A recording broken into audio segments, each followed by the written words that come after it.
Welcome back, global people. It's the Culture Guy with another culture moment. Today, the final 3 of 9 tips how to better communicate with English-speaking North Americans.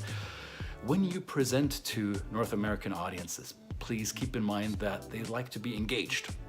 It's not a lecture. You're not the teacher, the professor. You're not giving the full book. You're only given the Cliff Note versions. You leave them wanting more and you engage with them. You're not talking down to them. You're at eye level. You're a peer. Now that means you don't present like you would in Central Europe, where you give lots of data points and facts and figures and kill them with your PowerPoint of 130 slides with bullet points and sub bullets. No, you just tell them what you tell them. You tell them and you conclude and you tell them what you just told them. That's the tips that my teachers in the US gave me. Initially I found that to be a redundant approach, but that's how North American audiences want to receive information. They don't want the long litany of information, and you don't have to fill the full hour. 15 to 20 minutes will suffice. And if you leave them wanting more, they'll come ask questions afterwards and you can have a continuous conversation.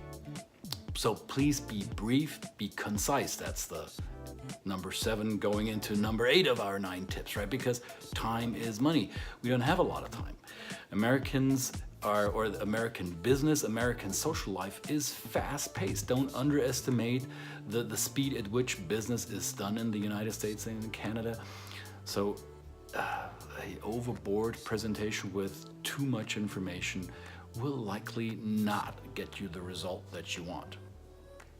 Also, please keep in mind that America is a young culture.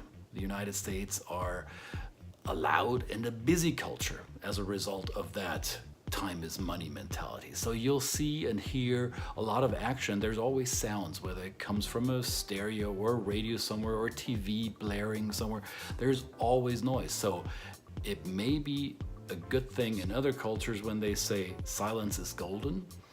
Not so much in the US. The US is a quite loud culture, so be prepared that silence as a matter of style or setting punctuations in a presentation may not necessarily work.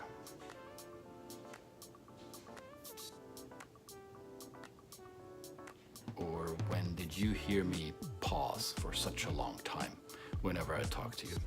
So if that made you uncomfortable, then you know what I mean. Discomfort comes from silence in US culture. People see that as an opportunity to jump in on you or to wonder what's going on, what's happening with the message. In other cultures, this may be actually a sign of you contemplating the information that you're giving next or digesting what you just heard.